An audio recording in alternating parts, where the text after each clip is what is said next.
So, Coach, what's the most important thing for a player in terms of getting better?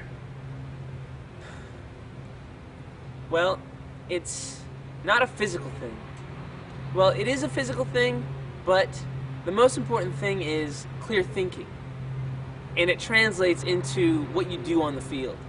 So if you can think clearly on specific, like scoring a goal and stopping goals, if you had clear thoughts and you weren't ignorant of specific ways of scoring goals and stopping goals, then that is the most important thing a player needs to possess, is the clear thinking and the knowledge to actually execute. And this is to execute scoring goals or stopping goals. And here's an example.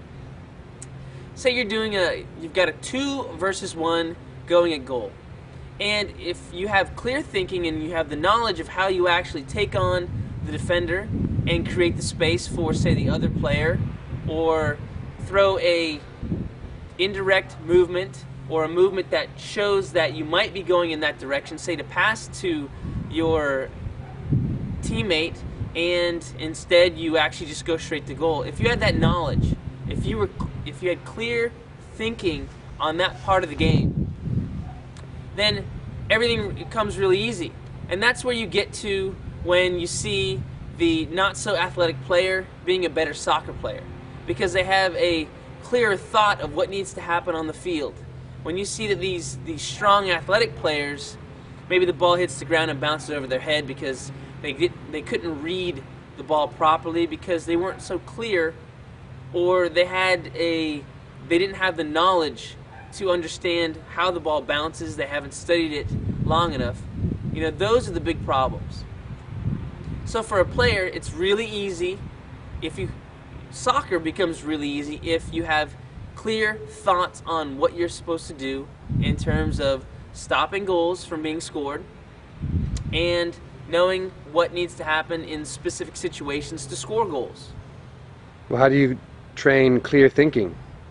You train clear thinking by consistently going out on the field, receiving the knowledge. That's the first thing, is that you either need to have a model to show you the specific movements that you need to perform, or you need some type of guidance that's going to get you there.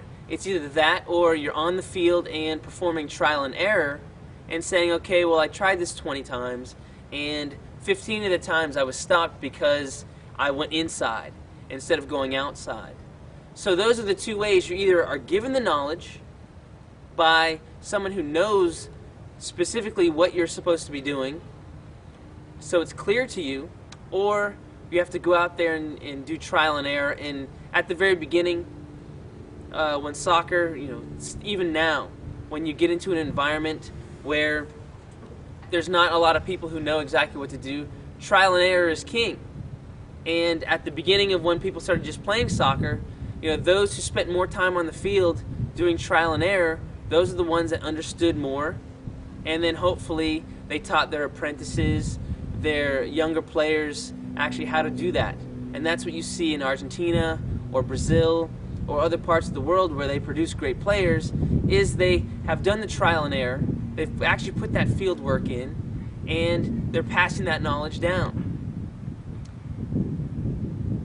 Sounds good, Coach. Yeah, there it is.